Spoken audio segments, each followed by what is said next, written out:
Inilah 5 hewan yang membunuh anaknya setelah lahir.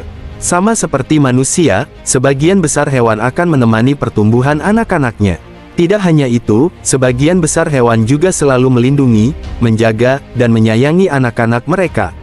Namun, ternyata tidak semua hewan melakukan hal yang sama. Menjaga dan melindungi anak-anak mereka ternyata tidak berlaku untuk semua hewan di dunia ini. Faktanya, terdapat beberapa hewan yang ternyata membunuh anak-anaknya setelah anaknya lahir. Penasaran hewan apa saja yang memiliki perilaku ini? Yuk, simak 5 hewan yang membunuh anaknya setelah lahir.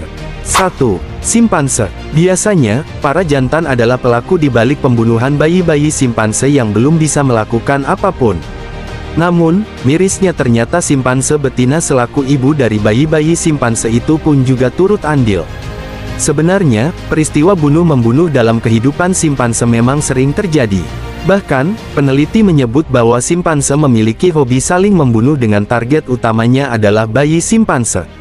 Perilaku beringas simpanse ini masih dalam proses penelitian oleh para peneliti. Bahkan, banyak peneliti atau ilmuwan yang masih tidak habis pikir dengan perilaku simpanse. 2. Singa. Pembunuhan terhadap anak-anak singa merupakan akibat dari sulitnya mencari mangsa di alam liar. Dengan matinya anak-anak singa, singa dewasa pun bisa kembali melakukan perkawinan. Biasanya, singa jantanlah yang menjadi pembunuh untuk anak-anak mereka. Karena hal inilah, populasi singa dari tahun ke tahun semakin menurun. 3. Berang-berang. Selain kedua hewan tadi, ternyata berang-berang juga memiliki kebiasaan membunuh anak-anaknya sendiri. Dalam kasus berang-berang, biasanya berang-berang jantan akan membawa anak-anak mereka yang baru lahir dan membuat bayi-bayi itu menyelam hingga mati. 4. Lumba-lumba hidung botol. Di balik kecerdasannya, ternyata lumba-lumba juga menyimpan sisi gelap. Di alam liar, lumba-lumba sering melakukan pembunuhan terhadap bayi lumba-lumba yang masih begitu kecil.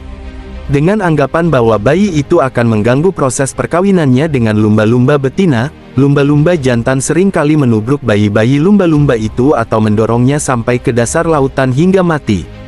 5. Beruang slot. Hewan berikutnya yang membunuh anaknya setelah lahir adalah beruang slot. Namun, pembunuhan terhadap anakan beruang slot ini hanya terjadi pada kasus-kasus tertentu. Kasus tertentu itu adalah apabila terdapat suatu kecacatan yang ada pada bayi beruang slot. Jika seekor bayi beruang slot lahir dalam kecacatan, induk beruang akan secara otomatis membunuh bayi tersebut dengan tujuan agar ia tidak tumbuh dan hidup dengan kesulitan atas kecacatannya. Nah, itulah 5 hewan yang membunuh anaknya setelah lahir. Semoga menambah pengetahuan kamu ya. Jangan lupa like, komen, dan share video ini, juga subscribe channel ini dan bunyikan loncengnya agar kamu tidak ketinggalan fakta unik lainnya. Sampai jumpa di video selanjutnya.